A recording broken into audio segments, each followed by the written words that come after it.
Everybody to the Industry 4.0 community live stream for Tuesday, March 22nd in podcast form. No, I'm just kidding. No, I mean, that's the truth, actually. But Zach and I were joking. Hey, it's your host, Walker D. Reynolds, and Zachary Scriven, our community outreach administrator. And welcome, everybody. Let us know where you're joining from today. Good to see you, Lee, Amy, Carrie, David, Hellier, Josh, Cheryl. Got actually a couple of exciting announcements for you guys today. Well, or no, did we talk about it last week? I think we mentioned it last week. We did not talk about it last week. Last week, we mentioned it in the mastermind. That's what we did, huh? Last week was Michael Rada, and I was not on the podcast last week or the live Q&A. And 2 weeks ago, I didn't have permission to make the announcement. So we got a pretty cool announcement about somebody who's joined the organization. We got a great show today. So we're really going to be covering 2 topics today in the Q&A. We're going to be going over 5 example use cases for the unified namespace. I had a community member reach out to me and say, hey, can you give me some use cases of organizations that are using a unified namespace architecture for their Industry 4.0 implementation? And so I'm going to give you those use cases. Obviously, I got to leave the client names out, but I'll give you the verticals and use case examples. And then today we're going to be talking about, I'm going to be responding to a couple of questions that have come in surrounded around MES. You guys, if you look in some of our previous videos, I've, said, hey, listen, any idiot can build a SCADA system, but, building an MES system's a lot more difficult. And obviously I say that obtusely to get a response, to get people's attention. Honestly, that's the reason I do it. I'll say any idiot can build a SCADA system, but, building MES is a whole different ball of wax. And the reason I do that is primarily for the end users, the plant managers, the operations managers, the directors of engineering who are getting ready to go out and spec a digital manufacturing execution system. And really the message needs to be, hey, listen, you need to approach developing a digital MES completely different than the way that you go out and you source or spec a SCADA system. You're going to use completely different vendors. You're going to use different solutions. You're going to take different approaches. And so I'm going to answer some of those questions today. Basically the fundamental difference between SCADA and MES from a functional and integration perspective. So, but before that, we're going to get started. You're not supposed to be sharing your screen, Walker. I'm not sharing my screen, Zach. Okay, good. I was just checking. Yeah, I'm not sharing my screen. The reason we're not sharing my screen is because through the community advisory board, the recommendation came in that we should treat the live Q&A, either we should treat it as a podcast or not a podcast. I think it's good. I think it's good feedback. Yeah.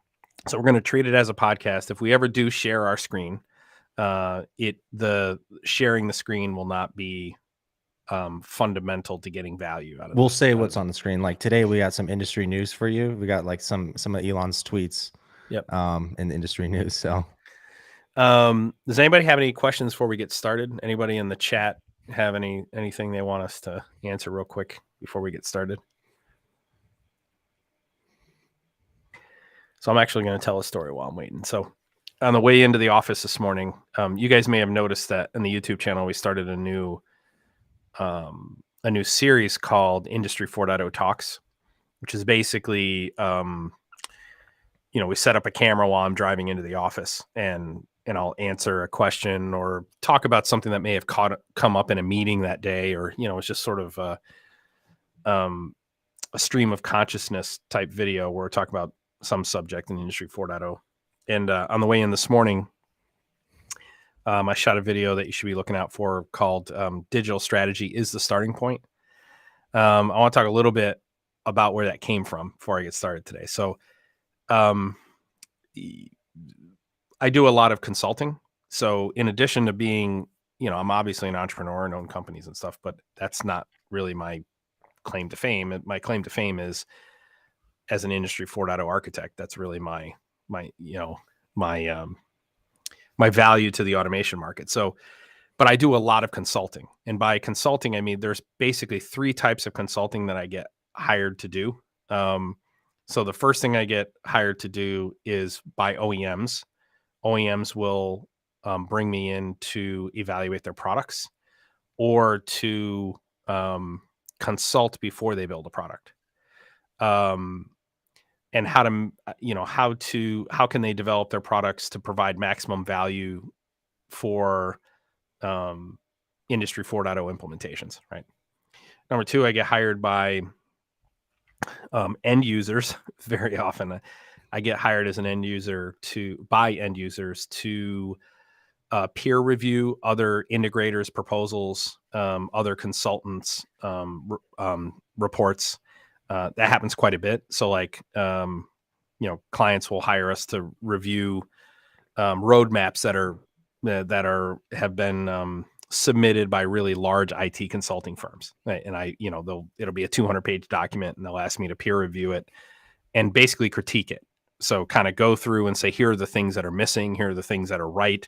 Here are the questions they didn't ask that they should have asked. So I get hired to do that quite a bit, actually a lot in the last couple of years. Probably in maybe 40 different times I've been hired to review other companies' roadmaps and stuff. And then the last thing I get hired to do consulting wise is by venture capital firms. So VC groups, I don't know if you guys know how this works, but basically a venture capital group may be considering investing in a product. Okay. How is that even legal with how much information and knowledge you have of the industry? Like a VC firm that hires you is going to gain so much information from that meeting that it just doesn't even seem like it should be legal. Well, it's funny. I mean, it's I'm just being transparent. I mean, it's expensive. I mean, I charge $1,200 an hour for my consulting rate is $1,200 an hour. And it's definitely worth it. And the reason it's $1,200 an hour is just so I don't have to do it that much. I mean, you've been doing a lot though lately though. Yeah. I mean, that's the crazy thing, but so for example, I to answer your question, there was this venture capital group. So the way that they do it is, let's say I'm a VC group and I want to invest in some product. Okay. What they're going to do is they're going to do market analysis. And the way they're going to do that market analysis, they're going to do traditional methods where they're going to hire a team to do a market analysis, right? What is the demand out in the market for said product, right? But then what they're going to do is they're going to hire a company that goes and looks for subject matter experts in those fields, and then they arrange a meeting, like basically a meeting where I don't know who the venture capital group is, and the venture capital group they don't have my contact information. I don't have their contact information. What happens is the VC group hires this company that then finds me, and then that company is the one who's hiring me to have the conversation. So they're hiring like a advisory firm who then is bringing you in as the industry expert. Correct. And so then that makes sense. So then basically they set up a call and I'm on that call, and then there'll basically be a big team from that VC group that just peppers me with questions. Right. And I do this quite a bit, actually, a lot more than I ever thought I would, and sometimes I'm blown away that people are willing to pay what they pay to just have me talk to them for an hour. But imagine what they're charging though. Yeah. And one of the things that I've been consulting on lately a lot, I've actually had three separate calls with the same venture capital group in the last month. So normally I only end up having one call, and they'll basically ask me all sorts of questions. Like, this latest engagement, they were just asking me a lot about, regional architectures, capabilities. And this was all centered around MES. So regional architectures, they're asking a lot about data centers globally. What are some of the risk factors, data management, compliance, regulatory requirements for data when you're doing global implementations, that kind of stuff. And, it was pretty for MES. Yeah. Those questions would have applied to basically any software as a service style implementation, but this using was specifically like AWS or something. Yeah, AWS, Azure, right? So, and there were actually questions about, when should we use an AWS data center? When should we use a Microsoft data center? That kind of stuff.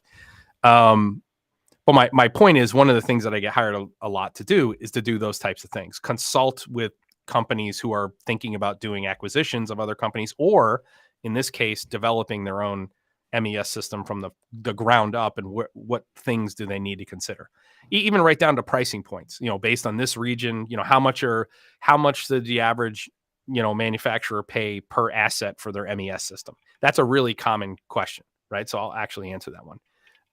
Like if you're doing monthly, isn't it like a couple $100 a month per machine? No, I would say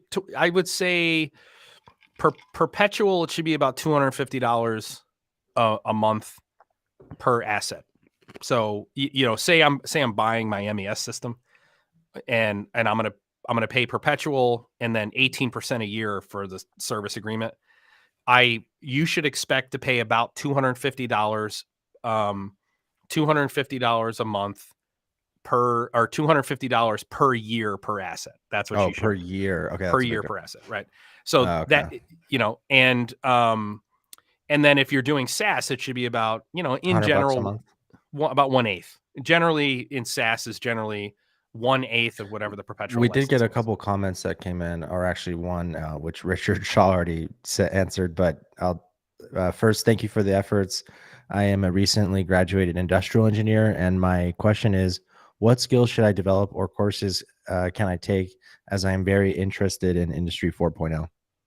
Thank you, Hey, Hamza. that's a great question, Hamza. So here's your answer. So, um, eh, what I would recommend you do is go to IIoT.university, which is it's a university that we manage. 4.0 solution manages. So it's our products on there. There is a free IIoT mini course on there. So go ahead and sign up at IIoT.university and take the free IIoT mini course. It takes about somewhere between 2 and 8 hours, give or take, to get through all that content.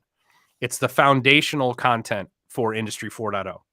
From there, you want to join the Industry 4.0 Discord server. There's a wealth of knowledge in there.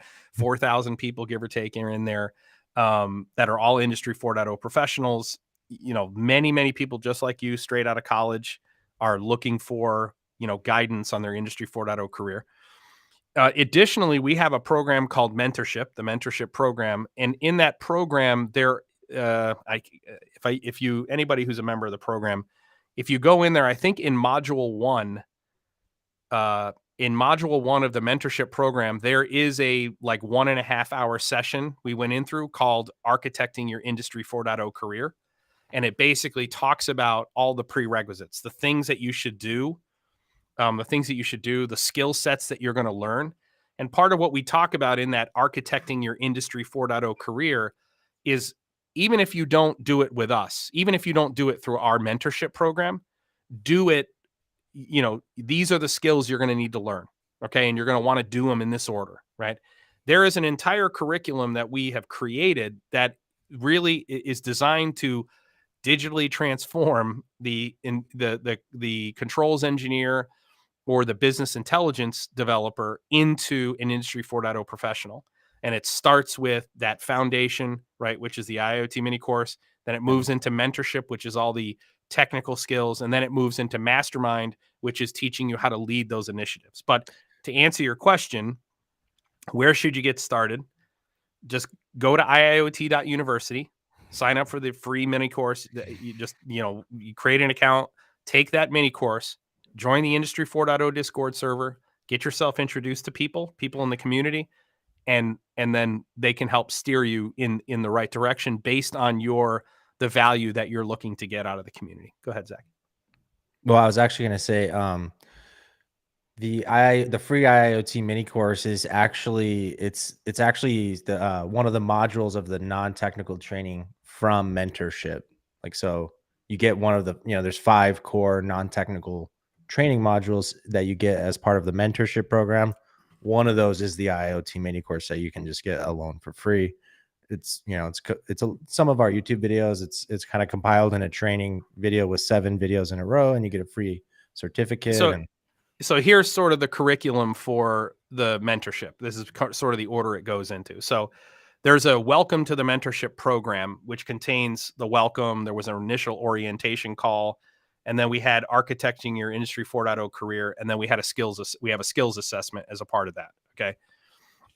Then the core training, which is the non-technical training. So when we do enterprise. So, and if anybody's doing this, like if you're a professional out there who wants to do training courses for your customers, your clients, your manufacturers, or you work at a manufacturer, and the first thing you're questioning is, well, how do we even get our organization started? The answer is the first thing you got to do is get them aligned on what Industry 4.0 is. So part of mentorship is there is a core non-technical module. That's at the very beginning. It's after the introduction. It's after architecting your career. There's a core section, and that's module 1. There are 6 videos in module 1. So what is manufacturing? An example of a manufacturer. What is Industry 3.0? What is Industry 4.0? Industry 3.0 versus Industry 4.0. And then what is digital transformation? And then module 2 is when you move into the technical training. Okay, so the technical training is all about, the automation stack. What is IIoT? It starts getting into the technical details. Module 3 is when we start getting into software development lifecycle, et cetera, et cetera. Module 4 is data ops. Module 5 is when we get into IIoT, engineering, maintenance, and quality. We start talking about CMMS, quality systems. And then we get into the step 1 training, which is the actual technical training, which in this case is basic ignition training, basic Python, basic SQL, and then basic Java Swing UI development and reactive development. So both mobile and static. But to answer your question, that's really where you should head. And then, whether or not you go into mentorship is entirely up to you. But the outline of what you should do to architect your career is the same no matter who you get it from. Okay. Great question. Ariel said he got lost from daylight savings time. Also, Nara said, hello guys, just ran into the channel, watched most of the videos over the weekend on binge watch mode. Thanks for the passion and sharing the knowledge. Thank you, Naras. Naras, thank you, brother. Orlando, good question. When is it a good idea to get SepaSoft MES? At the beginning or once the process and SCADA is set up? All right. Great question. All right. Very good question. So let me start by saying this. Versions, first off, when I'm going to be talking about SepaSoft, so for those of you who don't know what SepaSoft is, the Ignition platform is owned by a company called Inductive Automation. Inductive Automation is owned by a guy named Steve Heckman. Steve Heckman used to own a systems integrator in Northern California, sort of, hired a couple of guys out of UC Davis. They developed this platform called Factory PMI. It kind of blew up. It took out. They originally developed it just for their customers. It kind of blew up. A couple of years later, once they realized, hey, this could be a viable product, they made it Ignition in like 2008. And at around that same time, Steve Heckman's brother, Tom Heckman, kind of got into the mix, and he created SepaSoft, which was to do MES modules for the Ignition platform. Okay. The initial was it always a separate company? Well, it wasn't, but Tom was always in charge of it. So initially SepaSoft was sort of a subset of Ignition. It was a strategic third-party module partner. Right. But then eventually there were some, issues like quality issues with the SepaSoft modules.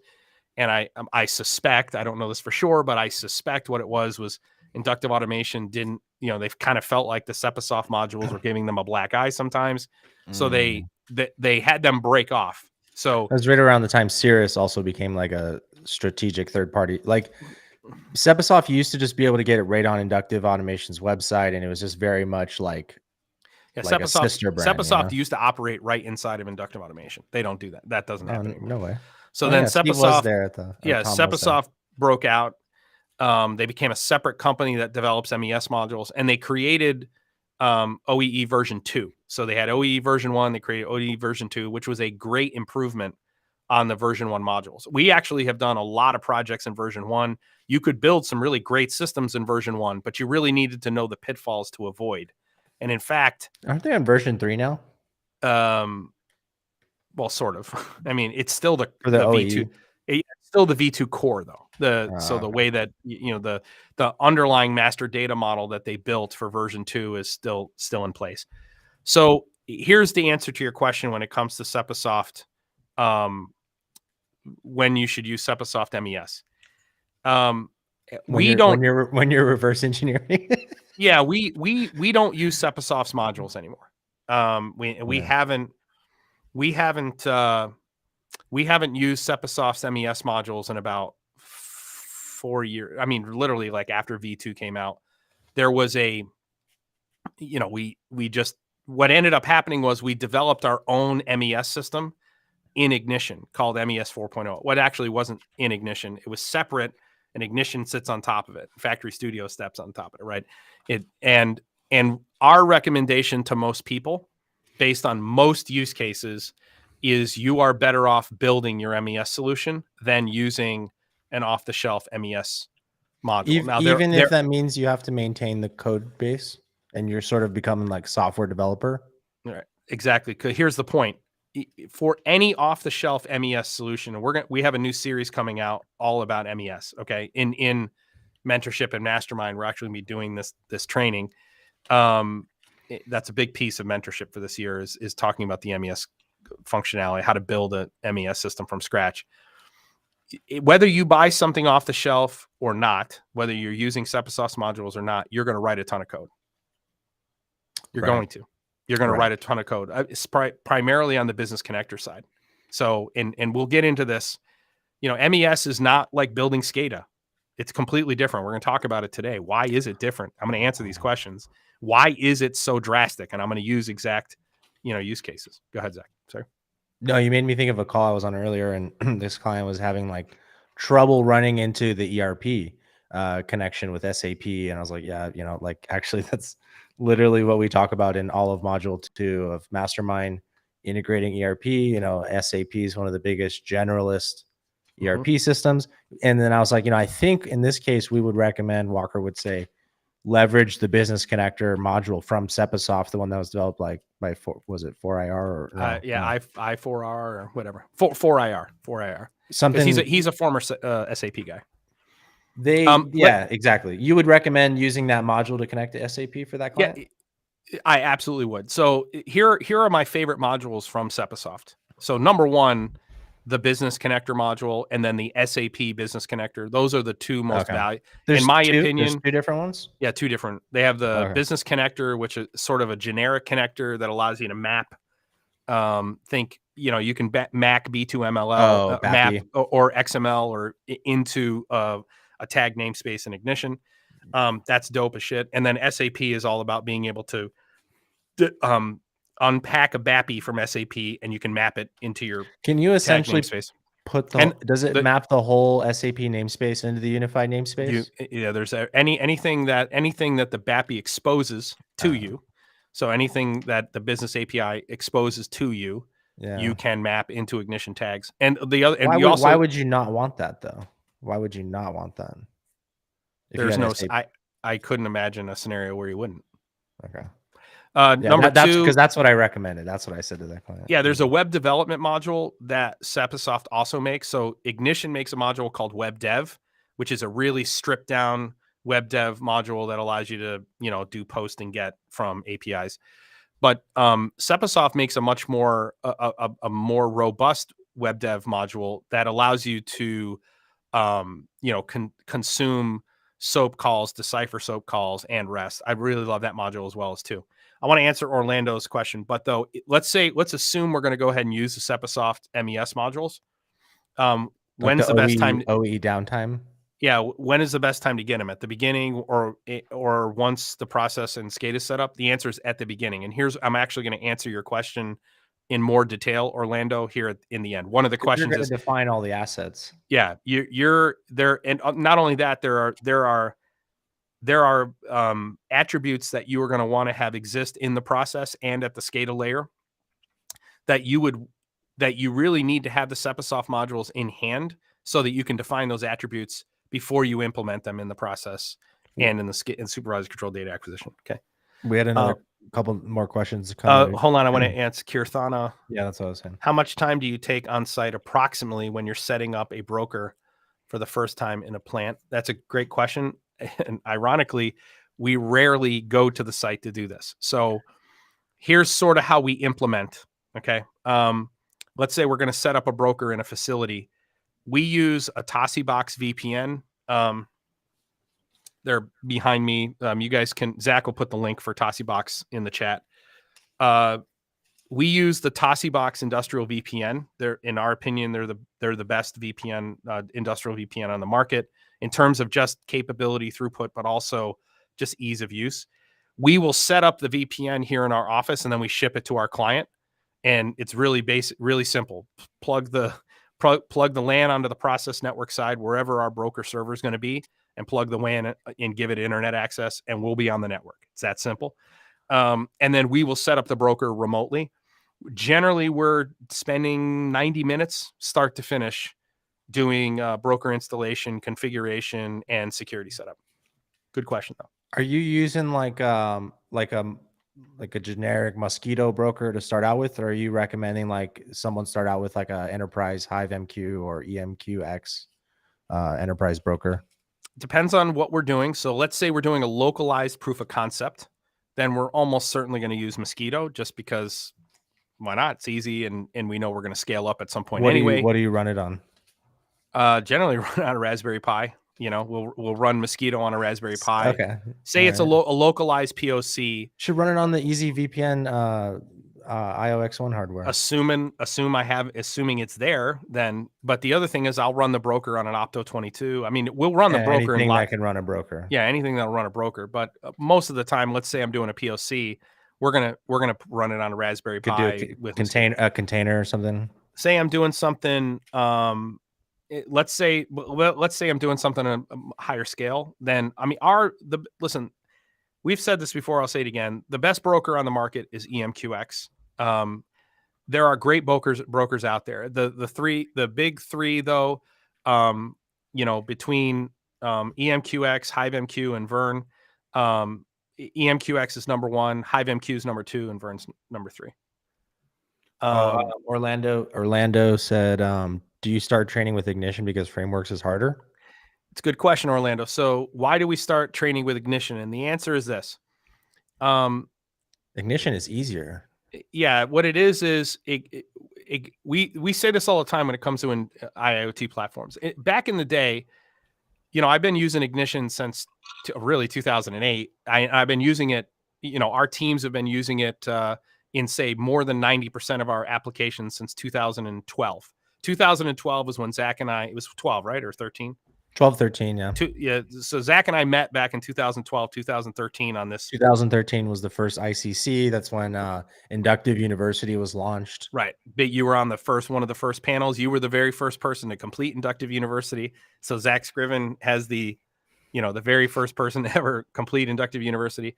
So Zach and I met back in 2012, 2013 on the same project. I was the lead engineer. Zach was one of the lead developers on that project. And so we've been knee deep chest deep in Ignition ever since then, right? And in the beginning, Ignition was marketed as SCADA.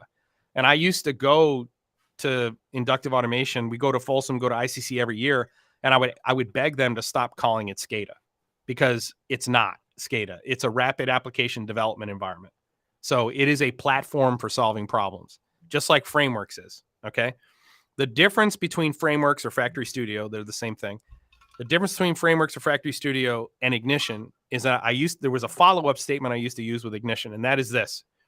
At its base level, Ignition is as easy as it gets in terms of an industrial platform. You can download it for free. You get the full version for 2 hours at a time. You don't ever have to talk to anybody, and you can install it in 3 minutes, and it's fully cross-platform. Okay, it'll run on any operating system because it's a Java implementation. Okay. And once you get into a designer and you start building screens and stuff, it's as simple as drag and drop. I've got a tag over here that's got a value, and I want that value on the screen. I just grab the tag and I drop it on the screen and pick a component I want to show it in, right? From a drop-down menu. It's as easy as it gets. At its base level, it's drag and drop. So you can get the learning curves really, really short to get started. But at its top end, there's nothing you can't build in it.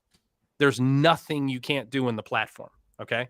So Ignition is a really good platform to start teaching people how to use Industry 4.0 or IIoT platforms to solve problems. Frameworks is the .NET implementation, if you will. It's the much faster version. It's a competing platform, but I basically call it Ignition in .NET. The difference is that at the bottom end, Frameworks is not as easy to get started with as Ignition. It isn't drag and drop.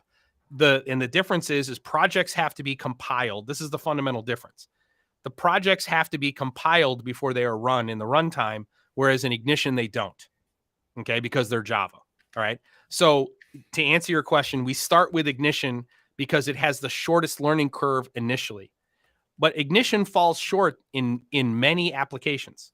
And so part of the reason that we are we're a multi-platform agnostic vendor is because the solution you recommend for a client needs to fit the client's problem. And which I want to bring this point up here. You guys may have noticed. You guys may have noticed a couple of weeks ago, there was a Q&A we did a couple of weeks ago that we took down. We actually didn't take it down.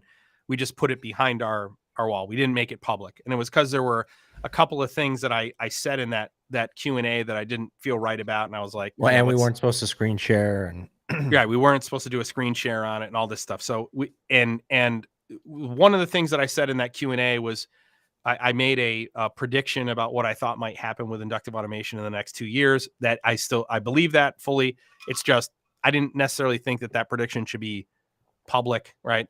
Number two, I was answering one of the questions about how do I decide who to partner with, what type of people I work with, and how do I make those decisions.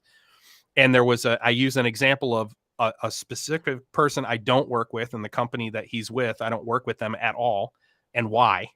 And then 3 people I do work with. The guy that I said I don't work with, I didn't mention his name, right, but I still felt like I not that I was unfair to him, because you were definitely fair. You're definitely fair. The issue was because I didn't give him an opportunity to come on the podcast and defend himself, I felt like I should not make that public, because I don't. I said that this person should come on the podcast, but and I'm okay with him coming on the podcast. He never would. There's no way in a million years he would ever come, because there's no way he's going to be able to defend some of his actions, some of the things that he would never be able to defend some of the things. So that being said, I do like the guy and respect the guy. But part of the reason we took that down, that we put it behind the IIoT.university wall, was because I felt like if I'm not going to have him come on here to defend himself, I'm not going to keep that public. But there was a little discussion in there about, I talk a lot about the importance of, if you're going to hire a systems integrator or you're going to hire a consultant, it is very important that you ask that consultant if they're agnostic. And the question you need to ask them is, do you have commercial relationships with vendors? So that is, do you benefit financially from recommending someone's products? Okay. Now, that's not a bad thing. It's not a bad thing to have commercial relationships. It is a bad thing to trust someone's opinion who has a commercial relationship with a vendor. So our recommendation to customers is, if you're working with an integrator or a consultant who does have commercial relationships, say you're a Rockwell integrator, I'm an inductive automation premier integrator, or enter in some other category of commercial relationship. I'm a Microsoft partner, for example. You want to make sure that you are also hiring an agnostic consultant who is going to be able to give you the unbiased opinion of their recommendations. Okay. And the reason I bring this up is that this person that I don't work with, one of the issues that I have is that this person intentionally misrepresents commercial relationships that he and his company has with other vendors, and his bona fides. He represents himself as a technical resource, a technical specialist, and he's just a marketing guy. But he's such a great marketing guy, he's able to convince a lot of people he has technical skill, and he doesn't. But anyway, go ahead. We had another question come in, and someone else bumped it. Charles asked, how do you see the connection between academia and industry in the context of Industry 4.0? Do you have a suggestion of use cases that could be used by academia to provide relevant contributions? That's an outstanding question. And in fact, Charles Steinmetz, we need to get you with advisory board. No, we need to get him with Jeff Nepper. No, Winner. Guy from Pentech. So to answer your question, Charles, great question. Okay. So we consult for universities. So Jeff Rankinen? Yeah, Jeff Rankinen. We need to get you with a guy named Jeff Rankinen, who's normally actually on here. He normally actually has his class, his industrial automation class, watching the live stream each week. Jeff is a transformative mind in academia as it relates to Industry 4.0. Part of Jeff's, why Jeff joined our community was he was looking for new ways. He was looking for the new way of educating Industry 4.0 professionals. And You want to know what's crazy about Jeff? Yeah, go ahead. He's also not just in academia, but he's also in industry. Like he's like consulting with an end user to like do a DTMA and like bring in students from Penn College to like observe it. And like, he's like actually a practitioner too of Industry 4.0. I mean, he's active member of communities and mastermind mentorship. And so to answer your question, Charles, the real answer to your question is more, it's going to come from a brainstorming session from a group of people in academia and a group of people in private industry like us. And part of what we've recommended with Jeff Rankinen is, I think Jeff would want to lead this initiative. It would be Jeff Rankinen and Charles and enter in other members of academia sitting in a room and saying, how can the private sector and academia work in conjunction with one another? The way that Industry 3.0, how that worked in Industry 3.0 was, Rockwell, Beckhoff, Siemens, they would formulate commercial relationships with universities to provide hardware and software at no cost so that you were training engineers on how to use their platforms. And the reason why was that would drive the end users to use their platforms because the people coming out of college were being trained on those platforms. But the problem is that that's a solution-centric approach. And now what's happened is, the people are learning the technology, not the product. So these are technology-centric solutions in Industry 4.0, and that's the conversation that we need to be having as a group. Members of academia, those who are doing the actual education, and those who are the boots on the ground doing the actual work. But outstanding question. The answer is, we need to have a follow-up.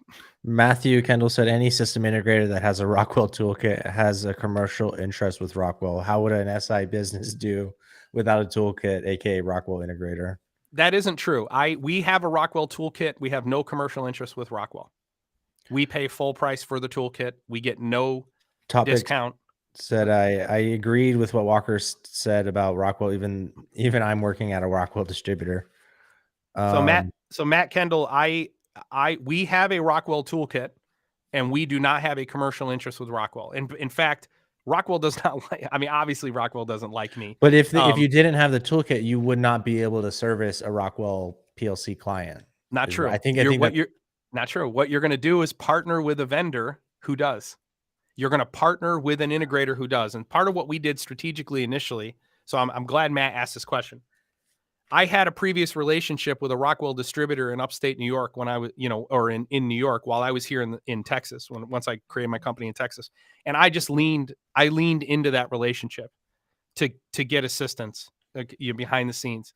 And then what we did was we formulated a commercial relationship or a strategic relationship with a Rockwell integrator located here in Dallas. And whenever we were working, we needed Rockwell access initially before we started buying the toolkit at full price. There's pricing benefits that come with the toolkit. Yeah, we pay for our toolkit outright, and we sell no Rockwell products. Your toolkit does not come with, because that's what Matthew said. Matthew said there's pricing benefits that come with toolkit. Sure, if you're a vendor, if you're a Rockwell partner, you are getting the big Rockwell partners are getting their toolkit for free. Okay, the partners who do say 100,000 in movement, they're getting it for $2,500. I know that we're paying well over $10,000 a year for our Rockwell toolkit. We're paying full price. Oh, dude. And we sell no Rockwell products. There's some really good. We sell absolutely no Rockwell products at all. Thanks for the question, Matthew. Thanks for the clarification, Walker. There's some really good questions that are coming in, so we got to get to them. But David said, in my current research, I've gone into several small manufacturing firms and tried to do digital transformation maturity assessments and DTMAs, and they just don't have the people or technology to get started. And yeah, I'm reading out the whole comment for the people listening on the podcast. But yeah. then he So said, David, David, to answer your question, in my current, I've gone into several small and tried to do digital maturity assessment, and they just don't have the people or technology to get started. Well, one of the prerequisites, I need more clarification on they don't have the technology to get started, because I mean that would mean that they've got dirt floors and they're using relay logic for all their process control. Or they might have concrete floors, but they're using relay logic for all their process control, and there's no smart devices, right? They have no network infrastructure whatsoever. There's no core. There's no data if center. they had dirt floors, that would actually be ideal. So you could run, network infrastructure, dig trenches, but I was gonna say concrete floors were required for digital transformation. But let me say this about David: the not having the people, that's really common. Oh, this is what he said. I did a review of published maturity. Zach, let me finish. The not having the people is very common. Okay.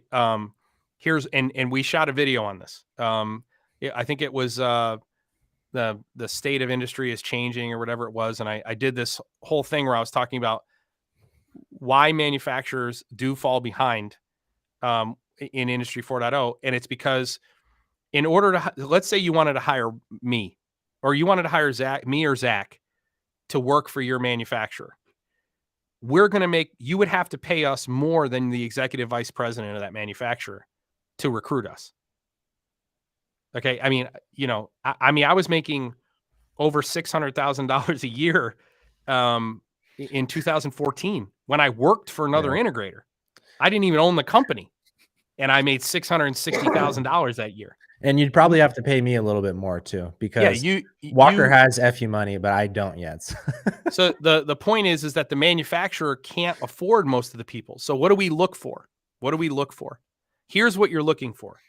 You're looking for the people who have the aptitude and their change agents, and you develop that aptitude into skill. And they already have the personality to drive the change. This is one of the fundamental things we do in our digital transformation maturity assessment. We're trying to identify the candidates.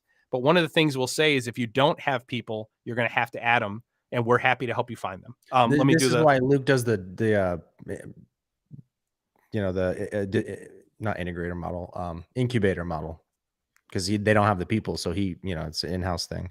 Yeah, and let me see this. David said, I did a review of published maturity models, and they just don't have enough validation through use cases to be useful. Yeah, you're making a mistake there. The published maturity models, especially like if you look at the Industry 4.0 maturity model from the EU, that's garbage. It's trash.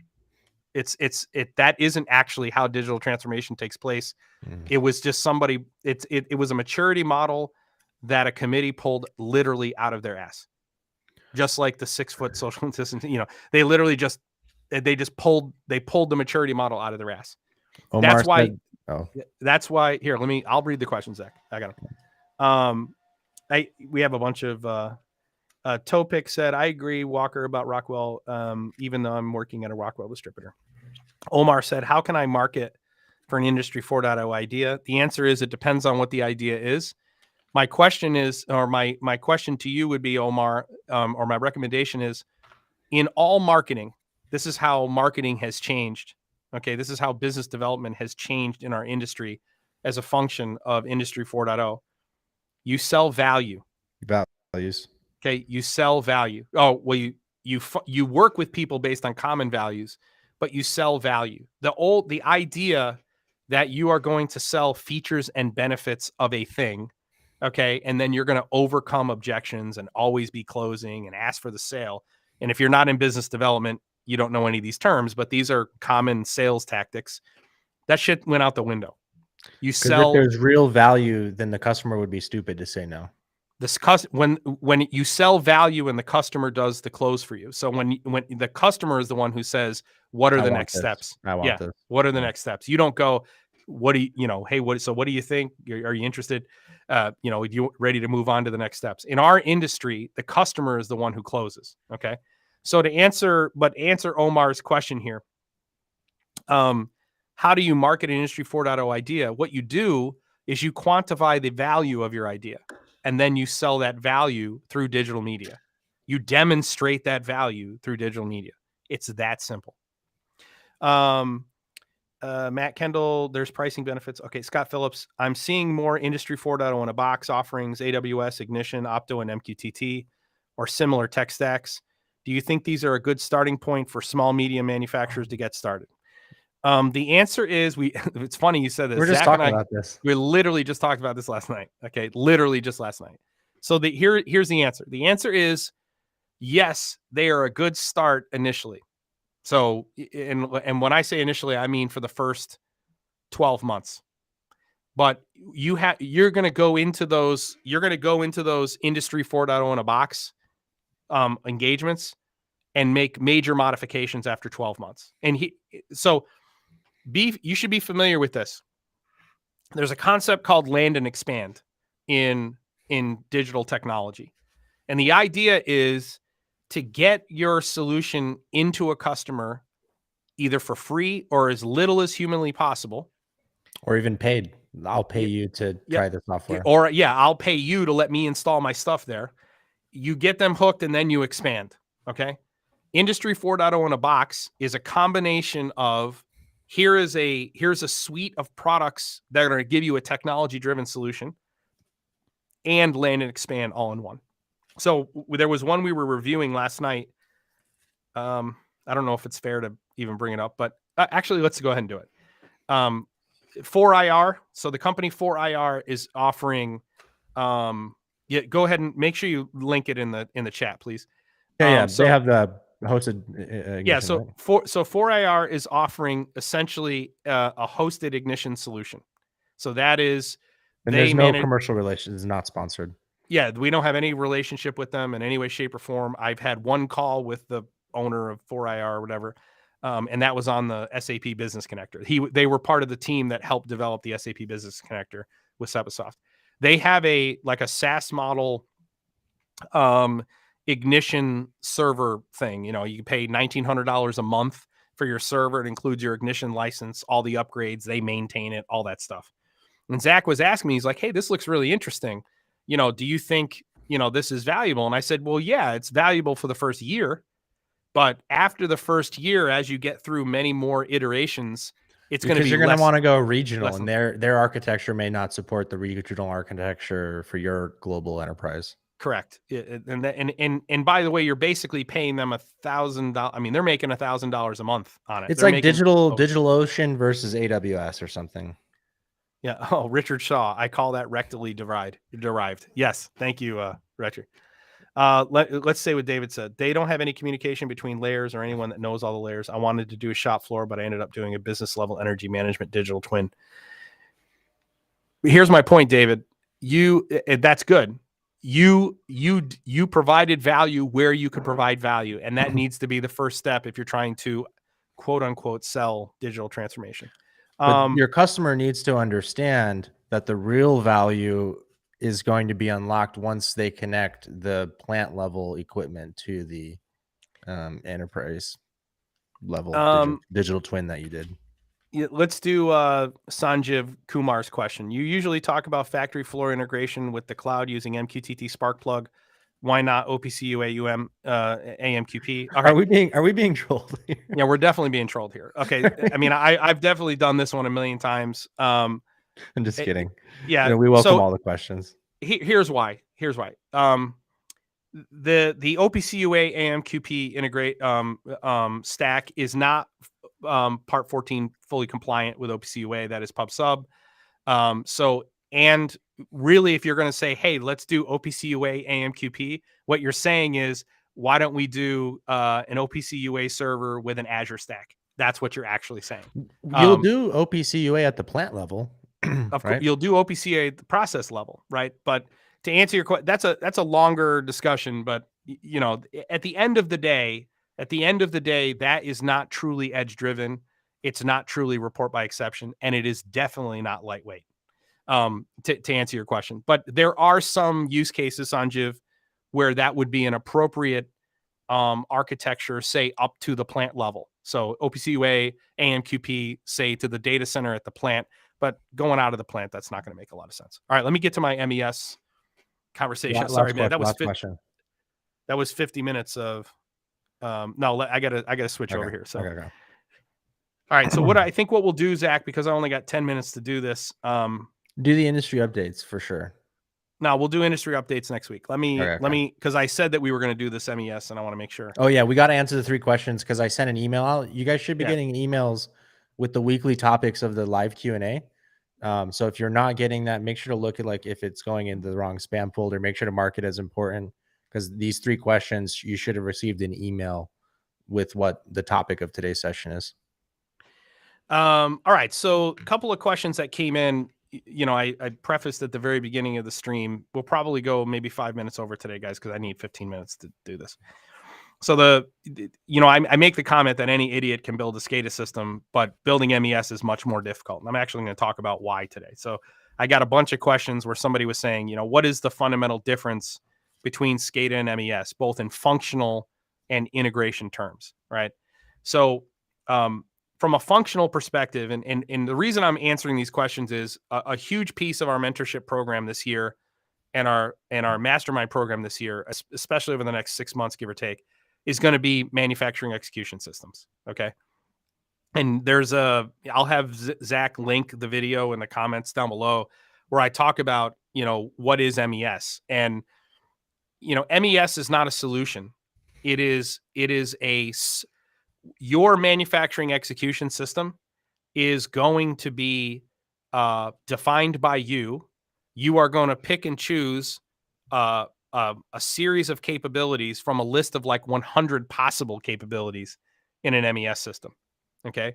And so MES implementations oftentimes are while there's the core 4 capabilities in MES, right? There's, you know, downtime tracking, downtime and state tracking, OEE calculation, work order management, and scheduling. Those are your core 4, right? Most MES systems, you're going to do those 4 things, but you're going to pick a whole host of other capabilities to sort of pack into your MES suite. Track and trace. Yeah, that's why buying MES recipe management, quality management, you know, SPC. There's a whole host of, you know, digital work instructions. You know, there's a whole host of other capabilities you may want to package into your MES system. Would predictive maintenance be under MES? Absolutely. It depending upon whether you treat CMMS as a manufacturing function or a business function, right? So, yeah, right. So so what is the fundamental difference between SCADA, which is supervisory control and data acquisition, and manufacturing execution systems in a functional and integrative terms? In functional terms, manufacturing execution systems, it is the gateway between the business and the plant floor. That's what MES is. SCADA is not that. SCADA is just monitoring and controlling your processes. Okay. There's no business function in SCADA. Okay. It is strictly process functions. Manufacturing execution is the layer directly above SCADA, and it is the gateway between the business, the ERP, and the plant floor. It is the place where a sales order gets converted into a manufacturing order. Manufacturing orders are work orders. Okay. And a work order is, what am I making? Where am I making it? How fast should I make it? What raw materials should I use to make it? And how well did I make it? That is your manufacturing work order. Okay. So from a functional perspective, MES is a hybrid between process and business, and SCADA is just process. Okay. Building SCADA systems is easy. It's a great entry point into using digital tools to run plant floors. But when you take the step from SCADA on an integration perspective, and you go from supervisor control and data acquisition up into the MES layer, it's a big leap. It's a really big leap. Okay. And so how does it change from an integration perspective? I'm going to use this example. Okay. We had a client a couple of years ago. We still have them, but they had 3 primary processes in this facility we worked in. They had a batch process where they basically made the ceramic cylinders that go into catalytic converters. They made fuel injectors, and they made wiring harnesses. Okay. let's say I wanted to build a SCADA system for that customer and they hire me, the supervisor control and data acquisition that I do for all three of those processes could be basically identical. The only thing that's really going to change is the isometric visualization or the overhead view of the facility. So the isometric would be like the side view of the process where I basically take the P&ID drawing and I basically recreate it digitally. If I'm building a SCADA system and I'm going to do alarm management, tag management, and visualization, and I'm going to do alarm logs and all that kind of stuff, it's basically going to be exactly the same for all three processes. But if I go to manufacturing execution layer, and we did with this client, we ran into an immediate problem, okay? And we're going to talk about this later when we're training on MES and some of the pitfalls to look out for when you're doing MES. And that is this.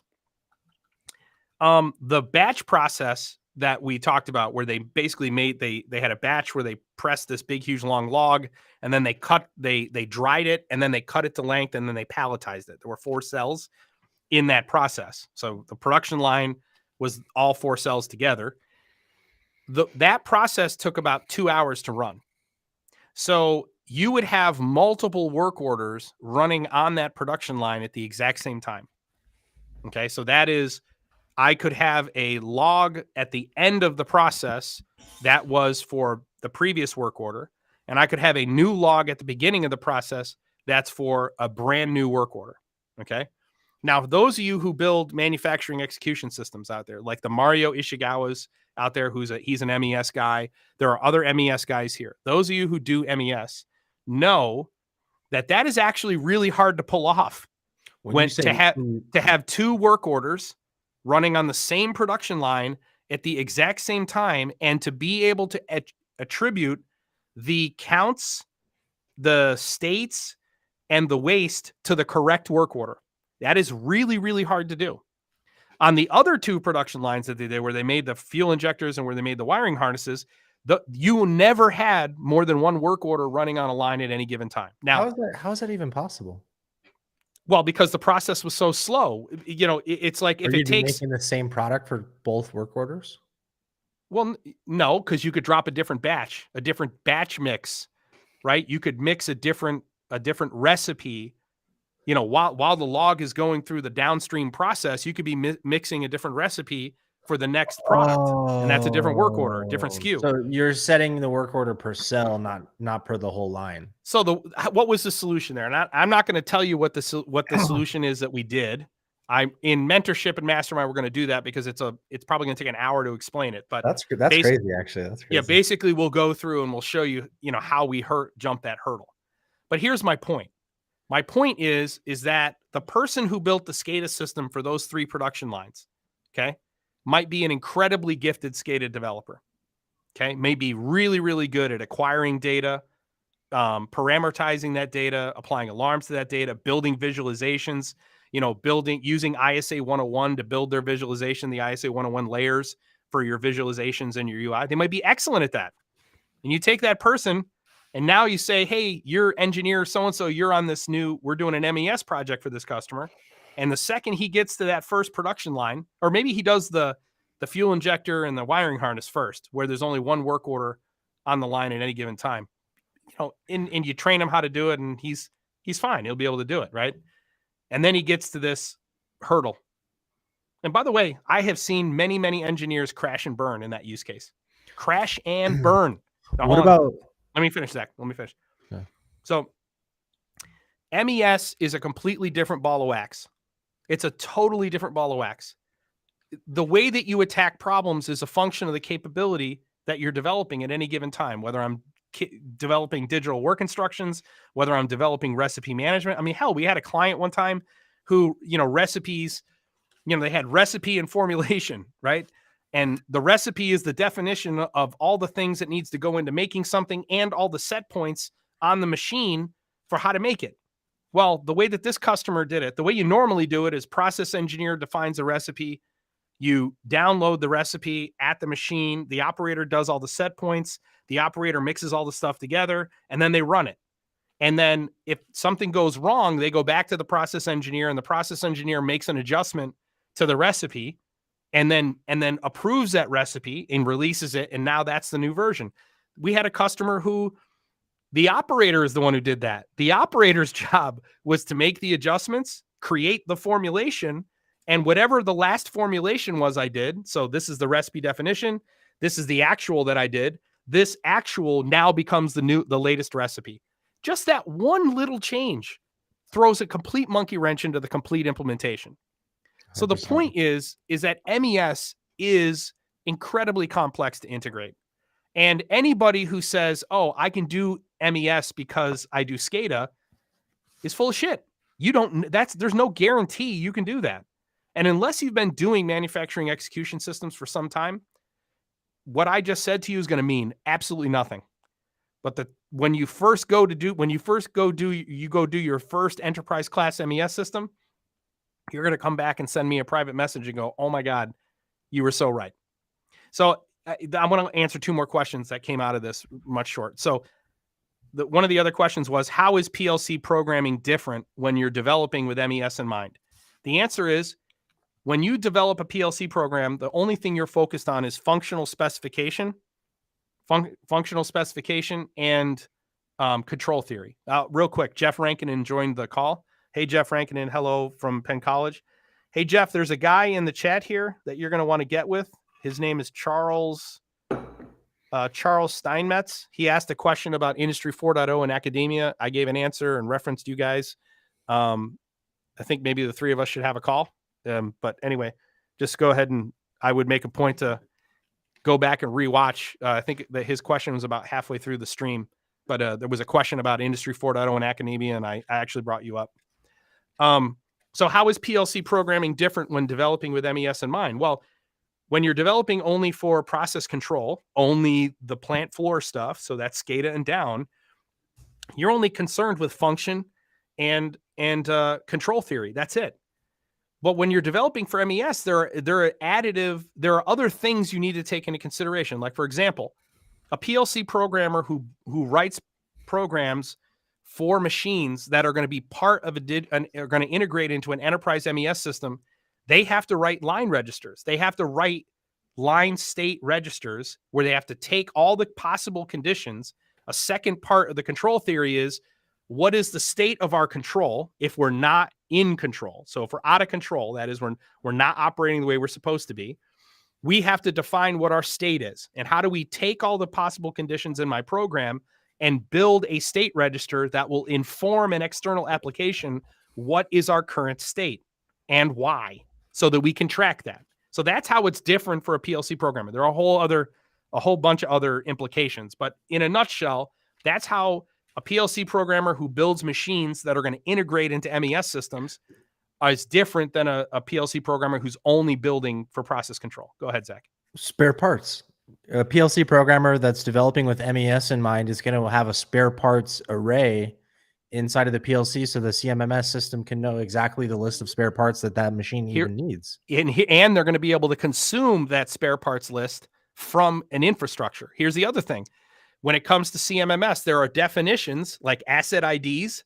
So what is the asset ID of this asset? You generally put the asset ID in the machine itself. Asset ID on the machine, yeah. When was the machine manufactured? Who was the technician who installed it? When was it installed? When was it put into production? Are you calculating OEE on the PLC as well? We're normally calculating OEE at the MES layer and sending it to the PLC. So generally there's an OEE register that you are writing to, so the PLC sees that overall equipment effectiveness. But my point is so that your PLC doesn't know the schedule, because you need the schedule. Okay. Is different. And then how is SCADA development different when developing with MES in mind? And the answer is this. A SCADA developer is going to consume those attributes that are created in the PLC and in the MES layer for SCADA purposes. That's the difference. So one of the big things is, and they're going to publish to it, a SCADA system is going to take the alarms that are defined in SCADA and they're going to write the state of those alarms into a PLC or into an MES system. All right, so I went over. Would you consider recipe management a SCADA functionality or an MES functionality? Definitely an MES function. Definitely an MES function. It uses SCADA attributes, but it's an MES function. One last question. Talking today about SCADA and PLC related to MES, I wonder how does IIoT relate to MES in general and in terms of operations, business, and data layers? Great question, Tomas. MES business applications, the industrial Internet of Things makes it possible for business applications and data applications to consume MES context. So from the plant floor, sort of everything, remember, if the MES layer, whether that's an MES system or whether it's just a capability inside of some other thing, the MES layer is really the convergence of the plant floor and the business. That's really what it is. This is why in digital transformation, one of your very first use cases is almost always some MES capability. How does IIoT relate to MES in general and in terms of operations? IIoT is the ecosystem through which MES shares and consumes data to other nodes in the ecosystem. MES is a node in the ecosystem. Correct. All right, awesome. Dude, this is a really good live Q&A. I can't wait to publish this on the 4.0 Solutions podcast. Awesome. Hopefully everybody enjoyed it. All right. So real quick, there was a couple things we didn't get to because we had so many great questions from the community. I want to make sure I got to those. Next week I'll make sure we include the 5 example use cases for the unified namespace. And we'll definitely do industry updates. All right. We'll talk about it next week. Yeah, this was a great podcast. Thank you everybody for joining. Quick reminder, tomorrow, for those of you who are in Mastermind, tomorrow is the step 7. We're doing cloud part 2. So those of you guys are in the accelerator where you're getting caught up on Mastermind, tomorrow is step 7, which is part 2 of cloud. And Zach will be leading that session. Thanks for reminding me, man. I would have forgot. You're welcome, buddy. All right. Thank you, everybody. We will see you next week. Bye.